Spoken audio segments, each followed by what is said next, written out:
해법을 찾는 토론 이슈엔 직설 시작하겠습니다. 쌍용자동차가 11년 만에 법정 관리를 신청했습니다.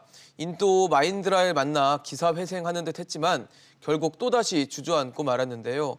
이러다 혹시 대규모 정리해고가 재현되는 건 아닌지 우려의 목소리가 큽니다.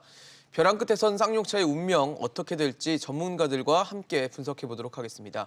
서강대학교 기술경영전문대학원 김연학 초빙 교수, 참 좋은 경제연구소 이인철 소장, 박연미 경제평론가 나오셨습니다. 어서 오십시오.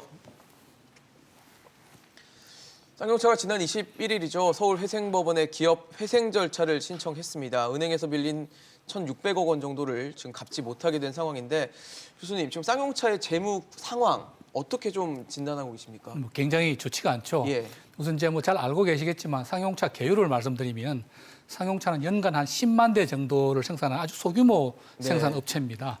모회사는 아시는 대로 인도의 마힌드라 그룹이라고 해서 우리보다 기술력이 못했지 나을 것이 없고요. 그런데 이제 여러분 잘 아시는 현대기아차가 연간 생산량이 한 800만 대 정도 됩니다. 그렇죠. 그러니까 80분의 1 정도 규모. 그래서 현대기아차만 하더라도 엄청나게 많은 모델 해마다 5개 이상의 모델들이 계속 나오잖아요. 그렇죠. 그런데 이제 쌍용차는 그야말로 우리 흔히 말하는 천수답입니다.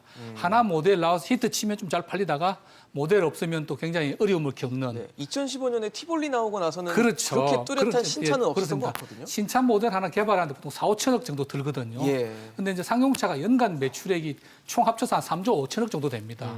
그러니까 이것저것 경비 빼고 나면 신차를 개발할 수 있는 여력이 전혀 없는 거고, 그렇네요. 5천억짜리도 모델 개발 힘에 붙이는 거죠. 그래서 네. 앵커께서 말씀하신 대로 2015년에 티볼리 히트 이후에 이른바 우리가 사골 모델이라고 하는 옛날 렉스턴 조금씩 페이스리프트 해가지고 그렇죠. 그리고 이제 변경하는 쌍용차도 것들. 체험엔 있는데 연간 판매량이 얼마 되질 않습니다. 그러다 보니까 티볼리로 히트 쳤던 2016년에 279억 원의 영업이익을 기록한 이래로 그 이래로 히트 모델이 없다 보니까 계속 적자가 2017년, 18년에는 한 650억 정도, 작년에는 2,800억 정도. 근데 이제 올 들어서는 이게 또 코로나 사태도 있고 해서 그렇네요. 분기별로 한 1,000억 정도씩 적자를 기록합니다. 그래서 3분기까지 3,090억 정도 적자를 기록했고요. 네. 연말까지는 적자가 4,000억이 넘을 걸로 예상이 됩니다. 그러다 보니까 너무 손실이 크다 보니까 예. 이익도 이익이 손실이 크다 보니까 계속 자본금을 까먹게 되죠. 그래서 네, 그렇죠. 3분기까지 지금 자본금을 한 87% 정도를 까먹었어요. 그래서 연말 되면 완전 자본 잠식 상태에 들어가지 않겠나 싶고요. 그러다 보니까 앵커께서 말씀하신 대로 이제 지난 15일 그리고 21일에 국내외 은행에서 네네. 대출 이자 만기하고 갚아야 될 원금 시점이 갚아야 온 될 게 거죠. 1,650억 정도 됐는데 못 갚고 결국 이제 부도가 나는 상황이 된 거죠. 그래서 더 이상 버틸 수가 없다 보니까 결국 법원에다가 회생 신청을 하게 된 것입니다. 사실 지금 교수님 말씀 들어봐도 지금 시간이 더 흘러간다 그래서 쌍용차의 상황이 그렇게 나아질 것 같지는 않다는 생각이 드는데 어떻게 보십니까? 난세에 영웅 난다고 히어로가 렉스턴을 못 구하네요. 그러니까요. 아마 RV 차량 특히나 이제 SUV 차량 기억하시는 분들 과거에 무쏘, 아, 코란도 정말 좋은 차라는 평가가 엄청나게 많았죠. 단단하면서도 경제적이면서도 SUV의 최강자였어요. 사실 지금도 가끔 길가에 보입니다. 보이죠. 무쏘가. 그런데 어느 순간 이 레크레이션, 이 여가를 즐기시는 분들의 SUV 차량에 대한 수요가 높아지니까 이게 가만히 놔둘 리가 없잖아요. 국내 완성차 업체가 전부 다 뛰어들었고요. 여기다 해외 수입차도 SUV 라인을 강화하다 보니까 독자적으로 티볼리 이외에 쌍용차가 내놓을 만한 게 별로 없어요. 그리고 이 특화된 자동차 업계에서 지금은 내연기관보다 내연기관. 그러면서 그렇죠. 미래형 자동차로 나가고 있는데 이러면 선제적인 투자가 벌써 이루어져야 합니다. 그렇죠. 근데 모기업이 별로 투자할 의사가 없어요. 모기업이라는 건 마힌드라 말씀하시는 마힌드라입니다. 거죠? 쌍용차의 한 75% 가까운 지분을 보유하고 있는 마힌드라가 인도도 어렵습니다. 사전에 한 2,300억 원 이상의 투자를 약속을 했는데 이걸 번복했습니다. 오해사가 어려워서 좀 할 수가 없겠다. 경영 운영 자금으로 한 400억 원 정도로 이제 투자에 그쳐서 지금 근데 시점이 참 묘해요. 예. 지금 법정 관리 보통 이렇게 이제 만기가 돌아오는 자금을 제때 갚지 못할 경우에는 워크아웃 조금 그렇죠. 낮은 거 자율적인 이제 채권단끼리의 어떤 구조조정을 협의합니다. 통해서 정상화하겠다라는 걸 먼저 하는데 그게 아니라 한 단계 건너뛰어서 법원 주도하에 바로 갔어요. 바로 이제 법정 관리를 신청했다라는 건 이게 좀 의도가 있지 않나. 이게 의도가 그리고 있다고요? 그렇죠. 왜냐하면 법정관리 신청하면서 말씀하신 것처럼 ARS 자율구조조정 지원 프로그램을 신청을 했는데 네. 석 달 동안 유예해 줄 수 있는 제도입니다. 아, ARS라는 프로그램이 석 달을 그렇습니다. 유예하는 법원이 제도예요. 이제 채권자의 의사를 확인한 이후에 회생 절차 개시 시점을 3개월 정도 뒤로 미뤄주는 효과가 있습니다. 아, 시간을 끌 수 있는 여지가 있는 거네요. 그렇습니다. 근데 3개월 후면 우리나라가 정확하게 서울과 부산에 보궐선거가 있는데요. 아, 그러니 왜 하필 이때 기업 워크아웃 아닌 법정관리 신청했을까? 네. 지금은 모기업인 마인드라는 자기 돈을 투자할 수 없으니 네네. 우리도 똑같이 GM대우처럼 정부가 나서서 채권단이 나서서 도와달라라는 간접적인 무언의 압박이 아닌가라는 생각이 듭니다. 그 얘기는 다시 한번 좀 체크를 해보도록 하겠는데요. 평론가님, 사실 이 쌍용차가 SUV 명가라는 타이틀을 네. 달고 SUV 전문 기업이잖아요. 이런 태생적인 한계가 있다라는 지적도 있는데 어떻게 보십니까? 사실 어떻게 보면 그 SUV를 먼저 치고 나간 건 시대를 좀 앞서간 선구안이죠. 그렇죠. 지금 보면 캠핑카들 유행하고 맞아요. RV에 대한 인기가 많고 차박이 돼야 멋진 차다. 이렇게 슬로건이 바뀌고 있는 시대인데 만약에 그 중간에 컨셉을 잘 바꾸고 사람들이 원하는 방식으로 잘 신차를 개발을 했더라면 이런 상황까지 안 왔을 거예요. 그래서 정부가 파악하는 건 코로나 때문 아니다. 자체 경쟁력이 떨어지는 거다라고 보는 건데 그럼에도 불구하고 이 쌍용차가 참 모든 정권에서 질긴 고기였던 것이 네. 일자리가 걸려 있단 말이에요. 이 지역 경제가 완전히 맞물려 있는 데다가 어렵게 여기에서 그 해고됐던 노동자들이 돌아간 지가 사실 얼마 안 됐습니다. 맞아요.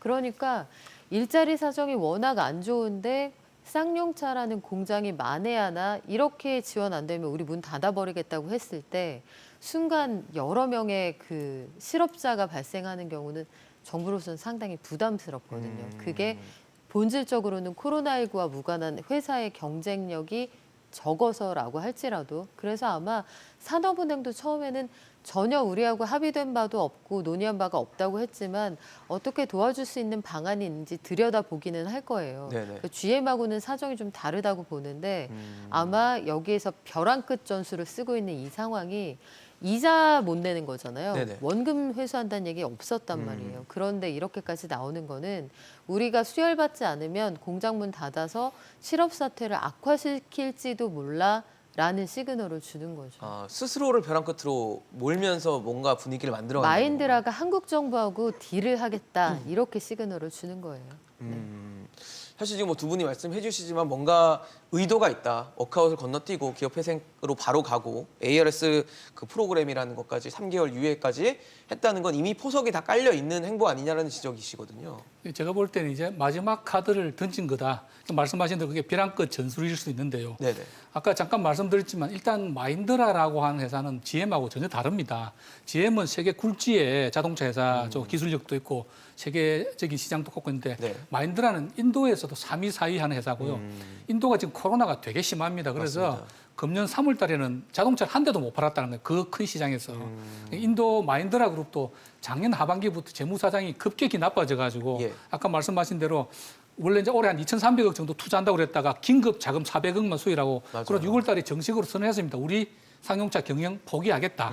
그래서 뭔가 인수자를 찾겠다. 왜냐하면 그 마인드라가 7천억 이상을 지금까지 투자를 했는데 그냥 나가면은 그야말로 7천억 날리는 거잖아요. 그렇죠. 어떻게 지금 뭐 잠정 가치 한 2천억 남짓 이렇게 보고 있는데 2천억이라도 건져야 되겠다. 그러면 누군가 이 인수할 사람이 있어야 되는 거 아니에요. 그래서 이제 쭉 이야기되는 것들이 뭐 동남아 회사들, 중국 회사들 그런 데다가 지금 이제 이야기되고 있는 것이 HAAH라고 하는 미국 캘리포니아 얼반에 있는 자동차 유통회사입니다. 그런데 이게 아주 제조사가 스타트업이에요. 아니네요. 그래서 그 회사에 대한 정확한 정보는 없는데 이제 그 회사의 CEO가 오랫동안 자동차 유통업에 근무하던 분이에요. 근데 이분은 이제 나름대로 보관이 있고 어느 정도 마인드라고 이야기는 된 것 같아요. 근데 아마도 HAAH에서 요구하는 거는 너무 비싸다 아직도.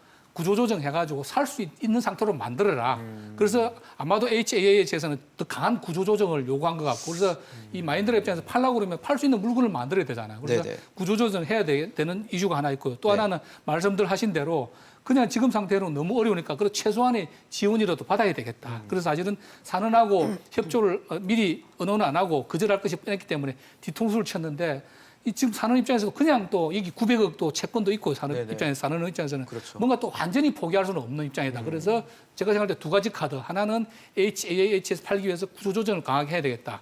또 하나는 산원의 어떤 행동 지원을 이끌어내겠다. 그 두 가지를 얻기 위해서 회생 절차 신청이라고 하는 카드를 던지면서 3개월이라고 하는 마지막 시간을 벌어서 한번 해보고 그 기간 내 구조조정이라든지 하다못해 산원 지원을 얻어서 HAH로 틀고 나가는 그런 승부수를 던졌다.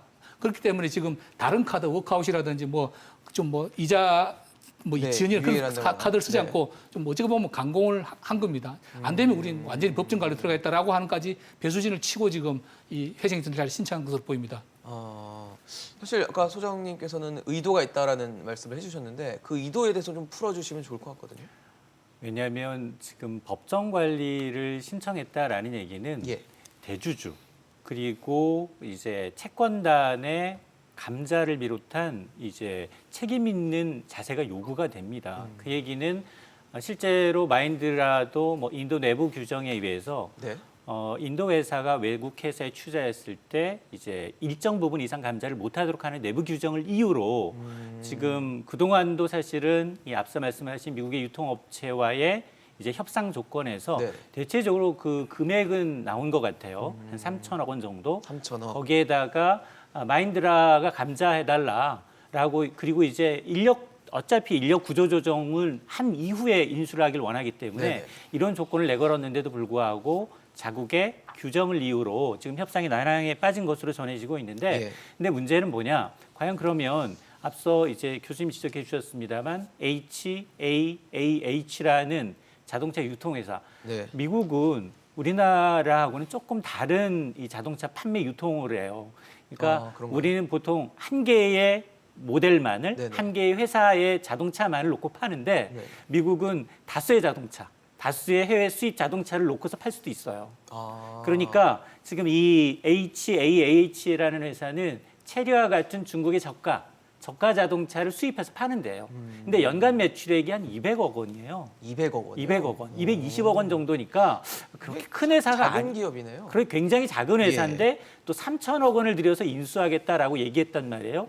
거기다가 이제 대주주인 쌍용차가 먼저 법정 관리 신청했다라고 하면 당연히 인수하려는 인수자 입장에서는 3개월 내로 난 협상 기간이 정해진 거잖아요. 네. 3개월 내로 해결을 못 본다면 법정 관리 된다는 거 아니겠습니까? 그렇죠. 청산이나 존속 가치를 놓고 법원의 판단을 기다려야 되기 때문에 당연히 인수하려는 입장에서는 시간 그만큼 유리하죠. 그렇죠. 시간을 끌면 끌수록 인수 단가를 더 내릴 수도 있기 때문에 그래서 저는 자체로 이 인수회사가 인수할 의상이 있는지 네. 그리고 끌면 끌수록 더 지연되고 나쁜 선례를 남길 수밖에 없고 네. 또 하나가 지금 그 GM 대우에는 지금 산업은행이 17%의 지분을 갖고 있지만 여기는 지금 쌍용차에서 지금 지분은 없어요. 단지 네네. 돈만 빌려준 겁니다. 600, 채권자일 뿐이에요. 900억 원 정도를 그렇습니다. 지금 빌려줬죠. 돈만 빌려줬을 뿐이지 지분도 쌍용차의 지분을 갖고 있지 않기 때문에 예. 우리가 뭐 기간구종 안정기금이라는 이걸 쓸 수가 없어요. 그래서 앞서 얘기한 GM대우와 그리고 이제 이번 그 쌍용차와의 사건에 있어서 산은의 접근법은 다를 수밖에 없고 또 하나 가장 먼저 대주주가 먼저 선행적으로 강도 높은 자구책을 내놓고 자산을 매각하고 지분을 매각하면서 살려는 노력을 해줘야 되는데 그냥 그렇죠. 무조건 던진 거예요. 노력할 기미가 기미가 없죠. 없다라는 겁니다. 자, 그런 것으로 미뤄보아서 이게 벼랑 끝 전술이긴 한데 시간을 끌면 끌수록 굉장히 좀 불안하다. 다만 타이밍상 우리 정부 그리고 정치권이 관심을 가질 만한 시점이 다가오기 때문에 이 유관 기업들 특히나 뭐 정직원들 비롯해서 이제 뭐 1차 협력업사만 하더라도 한 16만여 명이 이제 이 관련 업체들이 있기 때문에 네. 특히나 이게 자동차 업체가 무너지게 되면 연쇄적으로 1차, 2차, 3차 협력 업체들이 그렇죠. 흔들리거든요. 벤더들이 무너지죠. 2009년에도 똑같은 경험을 했었고, 자 그러다 보니까 오히려 이 정치권이 우리 이제 이런 걸 빌미를 준 게 아니냐. 그리고 2년 전에 아마 이제 문재인 대통령이 마인드라 인도를 방문했을 당시에 네.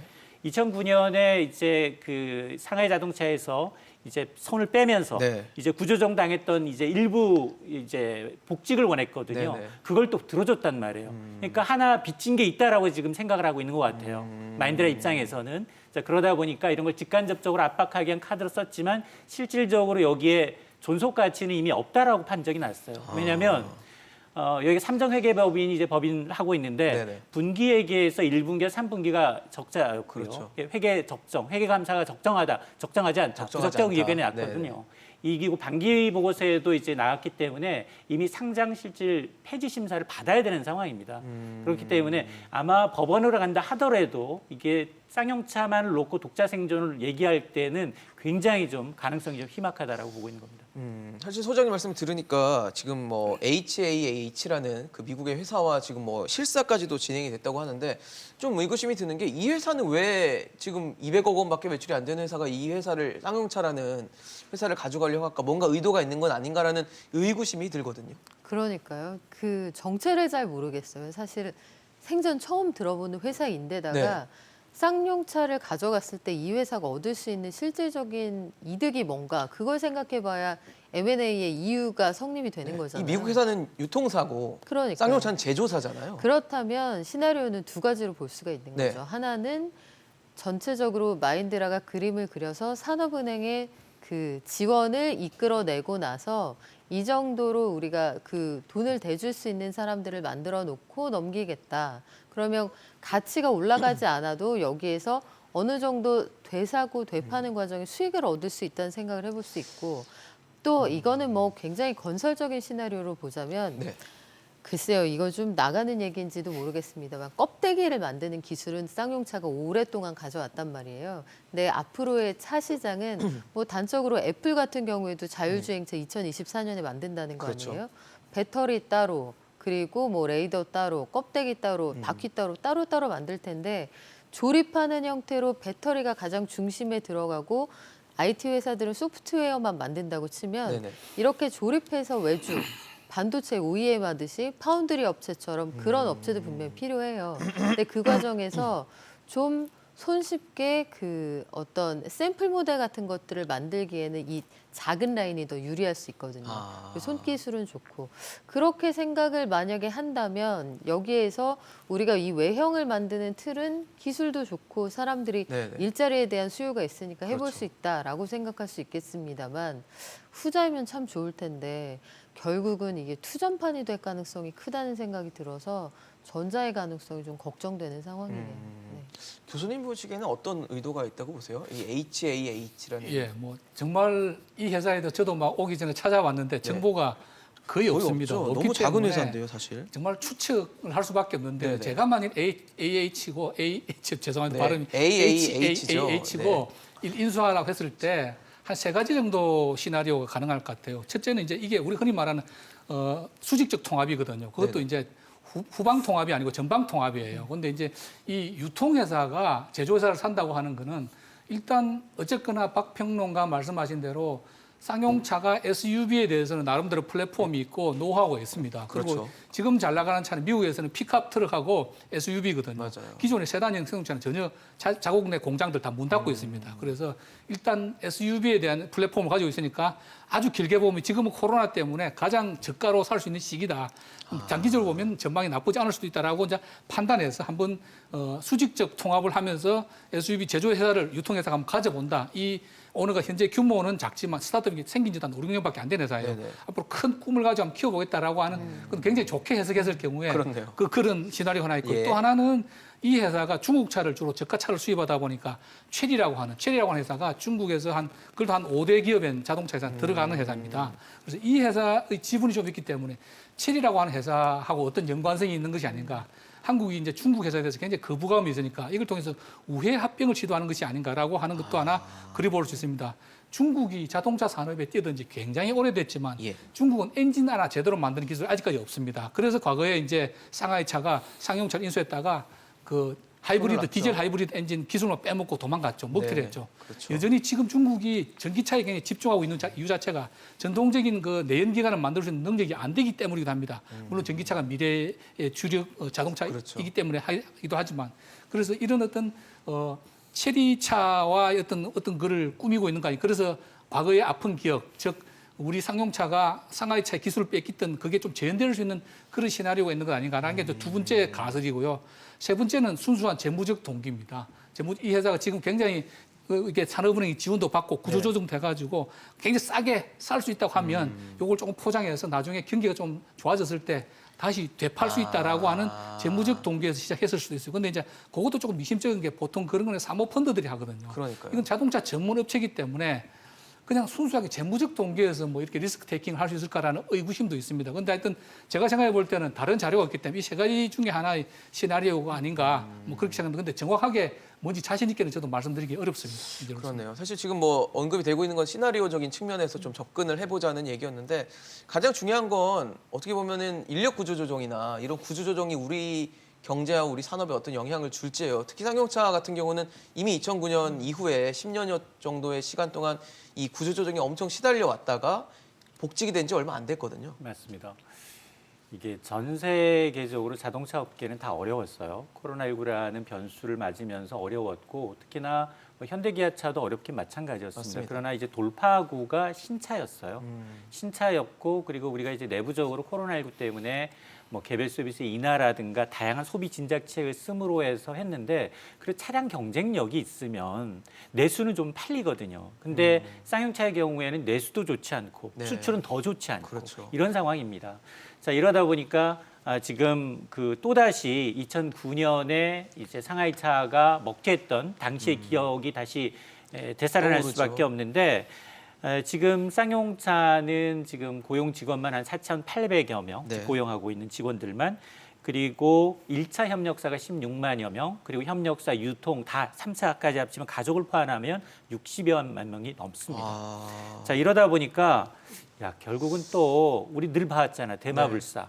그러니까요. 이게 만일 하나 이제 아무리 뭐 우리 지분이 없다 하더라도 관련 일자리, 지역 경제를 감안하게 되면 결국 공적 자금이 또 투입되는 게 아니냐라는 우려의 목소리가 나타날 수밖에 없는데 앞서 제가 이제 삼성회계법인이 3차례 걸친 분기 보고서를 했을 때 네. 존속 가치와 기업의 잔존 가치, 청산 가치를 따져봤을 때 청산 가치가 높다라고 손을 든 거거든요.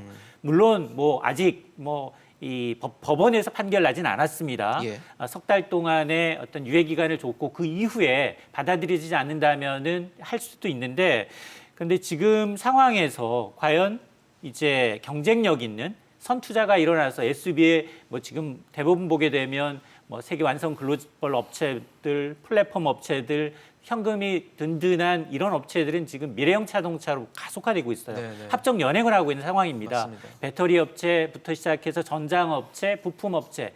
그러다 보니까 지금 만에 하나 쌍용차가 정말 매력적인 매물이었고 네. 이 플랫폼이 굉장히 건실했다라고 하면 내연기관에서 강점이 있지 미래차에 대한 기술력이 강점이 있는 건 아니거든요. 그렇죠. 자 그러다 보니까 지금 굉장히 인수 업체로 거론되고 있는 것들이 뭐 듣보자, 처음 들어보는 유통회사 내지는 사모펀드. 사모펀드는 단기간으로 기업 가치를 올려서 팔죠. 그렇죠. 수익을 내서 수익만 취하는 파는 거죠. 됩니다. 거기에 나만 직원들의 고용의 존속성을 얘기하는 데가 아니에요. 맞습니다. 자, 그러다 보니까 저는 개인적으로 이제 쌍용차와 GM 대우 그리고 또 하나 르노 삼성의 경우에는 굉장히 어렵다. 왜냐면 외국인이 대주주예요. 적극적으로 자본을 투자해야 되만 미래 자동차에 대한 선도적인 어떤 이니시에이티브를 가질 수가 있는데 지금 전부 다 대주주들은 투자를 안 하겠답니다. 그러니까요. 그러면서 정부에 손을 벌리는 형국이기 때문에 아마 지금 이제 쌍용차뿐만 아니라 GM과 이제 르노 삼성 역시 똑같은 문제, 타이밍의 문제일 뿐 똑같은 전체를 밟을 가능성이 굉장히 높다고 봅니다. 네, 지금 뭐 저희 화면에 나가고 있지만 좋은 게 없습니다. 네, 좋은 뭐 지표가 전혀 보이지 않는 상황인데 지금 소장님 말씀해 주신 것처럼 네. 쌍용차가 무너지면 뭐 1, 2차 협력사를 비롯해서 지역 경제까지 다 무너지는 도미노 현상이 일어날 수밖에 없는데 너무 우려되는 상황 아닐까요? 그렇죠. 쌍용차가 어려워질 때마다 평택 경기가 무너진다는 맞습니다. 얘기가 나오거든요. 그 앞에 피아노학원까지 영향을 받을 수 있는 사안이에요. 근데 이게 참 쉽지 않은 결정인 게 그렇다고 해서 언제까지 밑빠진 독에 물을 부을 것이냐라는 고민이 생기는 거거든요. 산업은행이 소방수로 한 개 기업에 정말 활활 불타고 오를 때 마지막에 등판하는 소방수 역할을 하는 곳은 맞습니다만 예. 국민들 세금이거든요. 그렇죠. 나라 예산이 들어가는 거라 이 밑빠진 독에 물을 부을 때 국민들의 동의가 필요해요. 그래서 크리스마스 이브에 다른 사람들의 생계에 대해서 함부로 말씀드리기가 너무나 조심스럽고 안타깝고 이런 마음을 가지고 있는데 쌍용차가 자체적으로 보여줄 수 있는 어떤 경쟁력이 없다면 산업으로서의 가치 그리고 제조업체로서의 이 생존 가능성이 상당히 낮은 게 사실이고요. 올 한 해를 보시면 네. 코로나19 때문에 쌍용차가 어려워졌다 이렇게 보기는 어렵습니다만 코로나19라는 변수가 모든 산업에 방아쇠를 당겼거든요. 맞아요. 산업 전반의 구조가 재편되고 있어요. 그래서 코스피 시장에서도 보면 상위 1위부터 10위까지 시가총액을 차지했던 기업의 순위가 바뀌고 미국에서도 M&A나 IPO가 그전보다 오히려 활발합니다. 그러니까 제조업체나 과거의 업체들은 많이 무너지는 반면 새로운 산업들이 올라가고 있거든요. 이 시대의 도도한 흐름에다가 쌍용차가 기존에 가지고 있었던 여러 가지 어려움이 중첩되면서 나타나는 결과이기 때문에 이게 정부가 산업은행을 함부로 등판시킬 수 있을 것이냐 네. 참 걱정스러운데 맞습니다. 고용을 어떻게 저분들을 재배치하거나 다른 데로 보낼 수 있는 방법 이런 현실적인 대안들을 좀 강구할 때가 아닌가 싶어요. 근데 사실 지난 10년, 2009년 이후 2,600명에 달하는 쌍용차 직원들을 막 해고당하고 이런 네. 상황을 보면 그 대안을 과연 내놓을 수 있을지에 대해서는 굉장히 의문인 상황인데 사실 기간산업안정기금의 대상으로 쌍용차는 들어가 있지 않습니다. 산업은행이 얘기하는 거는 코로나19 때문에 상황이 좋아진 게 아니라 자체적인 경쟁력에 이미 흔들리기 시작해 왔다라는 이유인데 이런 상황에서 밑 빠진 독에 물 부어서 물 채울까요? 그러니까요. 근데 이게 이제 경제적인 그냥 순수하게 경제적인 의사결정이냐 아니면 좀 정치적인 의사결정 같이 해야 되느냐라고 하는 이제 이슈가 있는데요. 그렇죠. 물론 자꾸 한국 GM하고 비교를 하는데 2년 전에는 하느니 GM에 8천억 원 정도를 투입했죠. 근데 이제 한국 GM하고는 세 가지가 다릅니다. 네. 첫째로는 앞에도 언급이 있었지만 예. 어쨌거나 GM의 경우에는 본사가 세계 굴지의 자동차 회사고 뭔가 청사진을 제시를 했었습니다. 여기 이렇게 산업에서 투자를 하면 우리도 좀 투자를 해가지고 앞으로 이런 키우고 신차도 배정하고 뭔가 청사진을 100% 지킬지 안 지킬지는 여전히 의문이지만 그렇죠. 분명히 살리겠다고 약속을 했어요. 약속을 하고 이제 산업에 지원을 받아낸 건데 마인드라는 분명히 밝혔습니다. 우리 철수한다. 인수자를 구하고 우리 철수한다. 그래서 일단 대주주의 의지 자체가 전혀 겉으로 드러난 것하고 전혀 다르기 때문에 예. 아니 대주주가 포기하겠다는 것을 정부가 나라 돈을 들여서 살린다고 하는 것이 굉장히 그 설득력이 없는 것 아니겠습니까? 국내 설세를. 예. 예. 둘째로는 역시 이제 산업의 경우에는 한국 GM의 경우 산업이 2대 주주로서 상당한 지분이 있었습니다. 물론 여러 가지 과정을 거쳐 지금 17% 정도 줄긴 했지만 네네. 이것이 국민의 혈세가 들어간 그 지분을 어떻게든 그 가치를 지켜야 되기 때문에 살리기 어떻게 보면 대마불사라고도 할 수 있는데 살리기 위해서라도 일정 부분 지원을 안 할 수가 없는 그런 상황이고 셋째는 역시 비슷한 이슈입니다만은 규모가 다릅니다. 쌍용차의 경우에는 한 10만 대 정도 생산 규모고요. 그리고 히트 모델도 없지만 한국 GM의 경우에는 40만 대 작년에 41만 7천 대를 만들었고요. 그리고 대부분을 수출했습니다. 그중에서 23만 대를 수출하고 미국이란 유럽에 그래서 상당히 국가 경제에 대한 기여도가 높습니다. 그리고 한국 GM R&D 센터의 경우에는 굉장히 기술력도 높고요. 그래서 물론 이제 GM의 글로벌 전략에 종속된 회사이긴 하지만 그렇죠. 지금처럼 급격한 노사 분규가 없고 조금 임금이나 이런 데 노동자들만 조금 양보를 한다고 그러면 한국 GM은 저는 어느 정도 생존할 가능성이 있다고 보거든요. 그런데 쌍용의 경우에는 그런 부분이 훨씬 더 약하다는 거죠. 그런데 그럼에도 불구하고 그럼 지원을 전혀 안 할 것이냐. 그게 문제죠. 예, 제가 볼 때 산업에서 전혀 지원 안 하면 HAH도 인수를 포기할 겁니다. 왜냐하면 전혀 매물로서의 그 가치가 없거든요. 그러면 산업은 법정 관리로 갔다가 결국은 청산하는 절차로 갈 가능성이 굉장히 그렇겠네요. 높습니다. 네. 그렇기 때문에 경제적으로는 존속할 사실은 별로 가치가 없어 보이지만 결국은 지금 특히나 어려운 이 시점에서 코로나 때문에 전 국민 어려운 시점에서 과연 정부나 산업에서 그럼 전혀 지원을 안 할 것이냐. 그래서 한국 GM만큼은 아니지만 어느 정도 최소한의 지원은 고용 안정이라든지 혹은 이 HAH의 인수를 여건을 만들어주기 네. 위해서라도 하지 않을까 어느 정도는라고 하는 것이 제 생각입니다. 사실 혈세를 부었을 때 그냥 잠깐 숨을 붙여놓는 역할을 하면은 별로 붙는 의미가 없거든요. 결국은 회생할 수 있는 뭔가 기회를 제공할 수 있는 돈이 돼야 될 텐데요. 어떻게 맞습니다. 보십니까? 지금도 이동걸 사내회장은 쌍용차의 현재 존속 상태는 굉장히 생존이 불가능한 것으로 판단을 하고 부정적이죠. 있고요. 경제적인 면만을 본다면 정말 밑빠진 독에 물붓기가 될 수밖에 없는 상황입니다. 그럼에도 불구하고 이제 고용 측면에서 협력업체들의 경우에는 직간접적으로 지원할 수밖에 없는 상황이고요.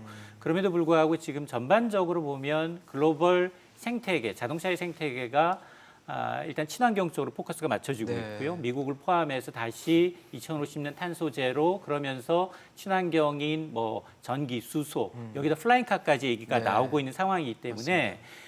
이런 걸 단순히 지금 현재 살리기에 급급하는 게 아니라 이런 협력 업체들 지금 한 최소한 400억에서 500억 곳이 거론이 되고 있는데 점점 지금 가능한 한 이제 매출 비중을 이 쌍용차 매출 비중을 줄이되 미래형 자동차의 어떤 전장 부품의 공급차가 클러스터가 될 수 있도록 전환 배치하는 것도 굉장히 좀 중요하고요.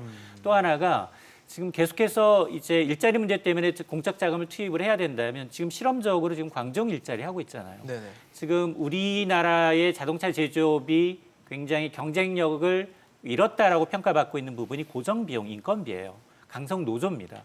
자, 그러게 되면 광종 일조의 경우에는 인건비의 절반 정도 수준으로 지금 테스트 배드를 하고 있는 상황이잖아요. 그렇죠. 그러면 적어도 비슷한 형태의 모델로 해서 새로운 사업자, 새로운 투자자, 인수자에게는 그런 새로운 생태계를 마련할 수 있도록 강도 높은 구조조정 대신에 이거는 뭐 직원들뿐 아니라 주주, 채권자 그리고 노사가 모두 조금씩 양보하는 부담을 나눠 그렇습니다. 가져야 되는 나눠지 거죠. 않으면 이게 살 길이 없어요. 지금 현재 상태로 해서 물론 쌍용차도 지금 뭐 2025년까지 7개 새로운 뭐 신기술 모델 적용된 모델을 내놓겠다고 했지만 그게 공연불인 게 지금 당장 빚 이자도 못 갚는 그렇죠. 상황에서 네. 미래 투자는 안 되는 개발이 거거든요. 될까라는 생각이 그러니까 들죠. 지금 당장 수혈이 필요한 것은 필요한 거고 그리고 대안을 찾는다면 지금처럼 이제 SUV 내연기관 주도의 SUV에 계속 투입되는 것이 아니라 새로운 투자차한테는 앞으로 이러이러해서 니네들이 밑그림 청사진을 그려봐라. 그리고 그 청사진에는 우리가 하고 있는 지역경제 모델을 좀 결합시키면서도 조금 빠져나올 수 있는 미래가 보이는 그런 쪽으로 좀 테러를 열어줘야 좋지 않을까 생각이 듭니다. 사실 앞서 평론가님 말씀해 네. 주셨던 것처럼 사느니 고민을 안 할 수가 없는 시점이 됐어요. 그렇죠. 정말 고민스러울 거라는 생각이 들어요. 이게 내년 상반기까지는 아마 선거 끝날 때까지는 당분간 임시로 자금을 융통해서 지나갈 수 있는데 예. 저는 아주 냉정하게 이 시점에는 직접적으로 해당 고용자들에게 실업을 각오하고 직접 지원을 하는 게 보다 효과적일 것인지 그래서 한 1년 정도를 먹고 살 수 있는 터전을 마련해주고 이분들의 새로운 살 길을 찾을 수 있게 돕는 게 맞는 건지 이 회사를 존속시키는데 돈을 쓰는 게 보다 효과적일지 아주 냉정한 분석이 필요한 시점이라고 그렇죠. 봐요. 그러니까 고용이라는 게 인구주택 총조사할 때 통계청에서 그분들 고용원 일시적으로 고용했다 해고만 해도 이게 통계의 실업이 대량 실업으로 잡힐 만큼 네. 그 정도로 충격이 있는데 아마 일시에 해고되는 그런 상황은 어떻게든 피해 가겠습니다만 장기적으로 그림을 좀 그려야겠고요. 제가 정말 고민되는 건 그렇게 해서 내년 상반기에 그 심폐소생술을 했다고 쳐요. 네네. 그럼 이후에 어떻게가 없단 말이죠. 예를 들어서 그렇죠. 우리는 껍데기를 테슬라에 한번 그 공급을 해보겠습니다. 아니면 벤츠 같은 회사들은 하이엔드 시장부터 내려가잖아요. 맞아요. 그래서 뭔가 우리가 향후에 어떤 방식으로 돌파를 해 나가겠다는 비전이 있어야 되는데 여기에서 도와달라는 거 그 이외에 그 이후는 어떻게 할 건지 그걸 그릴 사람이 디자이너가 부재하다는 게 제가 보기엔 제일 큰 치명적이죠. 위험 부담이거든요. 그래서 그 부분에 대해서 명확하지 않으면 내년 상반기에는 아마 운명을 결정하는 시점이 오지 않을까 싶습니다. 그렇죠. 사실 심폐소생술을 하고 나서 그 이후에 치료를 어떻게 할 것인가가 굉장히 중요한 포인트가 될 텐데 만약에 뭐 청산 절차로 들어간다거나 그래서 또 상장 폐지를 하게 될 경우 이 소액주주들이 결국 또 피해를 보는 상황도 올 수 있거든요. 이런 부분은 어떻게 좀 점검을 해봐야 될까요? 근데 이제 주식 투자라고 하는 거는 사실은 투자가 누가 강요해서 투자하신 건 아닐 본인의 거 아니에요. 선택이죠. 본인의 책임과 본인의 선택으로 하는 것이고 예.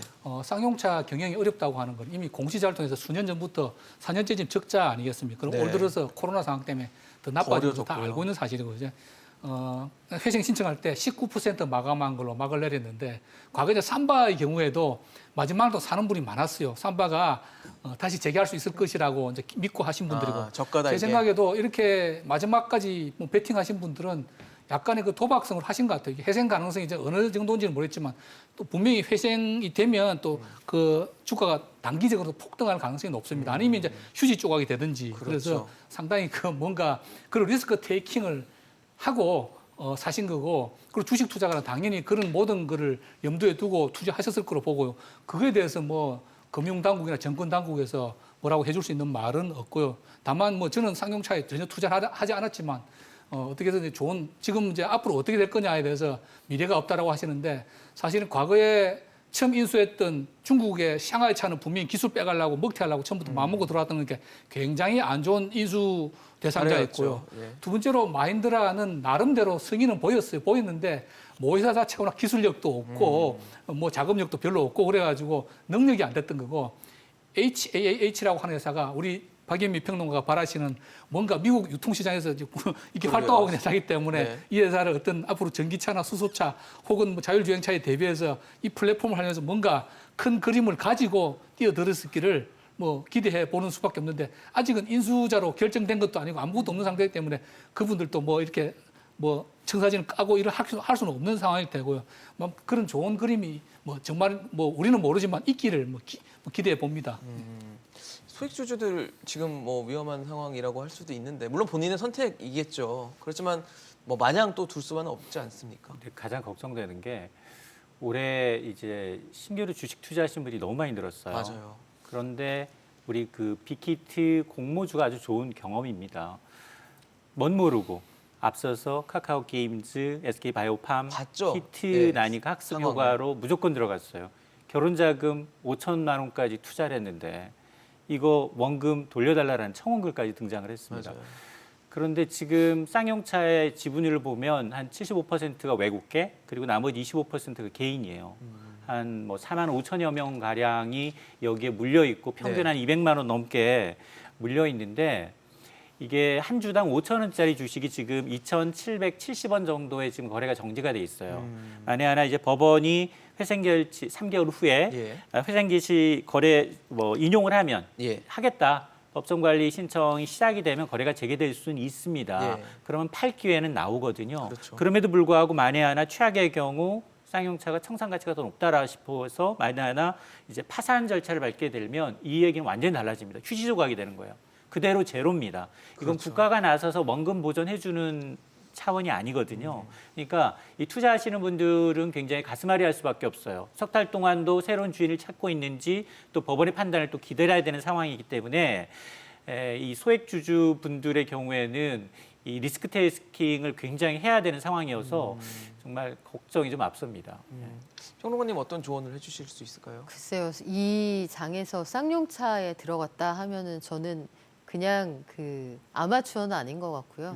이분들이 가지고 있는 그 한 끗에 대한 기대가 있을 텐데 글쎄요, 그 회사의 미래를 위해서나 해고되면 안 되는 분들을 위해서나 그런 반짝 상승의 기회가 있었으면 좋겠습니다만 내년 상반기 고용시장이 만만치가 않을 맞아요. 거예요. 그리고 정부가 자영업자들을 지원해야 되는데도 아마 뒷심이 딸린다 느낄 정도로 실업자가 많이 쏟아질 가능성이 있는 상황이라서 쌍용차가 우리는 앞으로 어떻게 살아남겠다 자구책을 가져와야죠. 그리고 노조도 아주 마음을 단단히 먹어야 할 것 같아요. 이게 총고용을 보장해야 우리가 추가로 주인이 바뀌는 걸 인정할 수 있다라고 하는데 노조 입장에서는 당연한 얘기입니다만 M&A는 필연적으로 구조조정을 수반하게 되거든요. 그렇죠. 이 부분에 어떻게 대응하게 될지 구체적인 보관이 좀 필요한 상황 같습니다.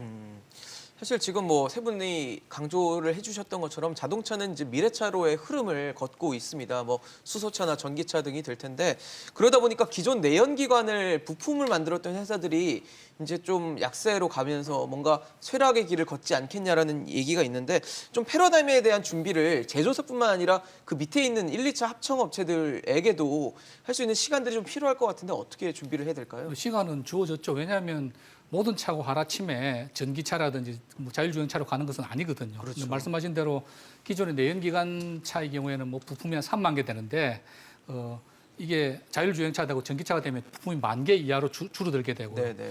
그 모든 부품 업체들이 단순하게 이제 그 내용이 보면 그 전기차의 경우에는 배터리로 이제 모아지는 것이고 배터리 가장 부가가치 높은 부품이 되는 것이고 예. 자율차의 경우에는 내장 장치들 소프트웨어 산업 즉 네. 기존의 전기 하드웨어 부품이 전장이라고 아닌 하는 것도 있잖아요. 소프트웨어 업체들이 뭔가 진가를 발휘하게 되는데 그에 대해서 이제 우리나라가 준비가 잘 돼 있는 부분도 있고 안 된 부분도 있어요. 이를테면 배터리 산업 같은 경우에는 한국이 굉장히 잘하고 있습니다. 예. 지금 LG화학 같은 경우에 세계 시장 25%를 차지하고 세계 넘버1입니다.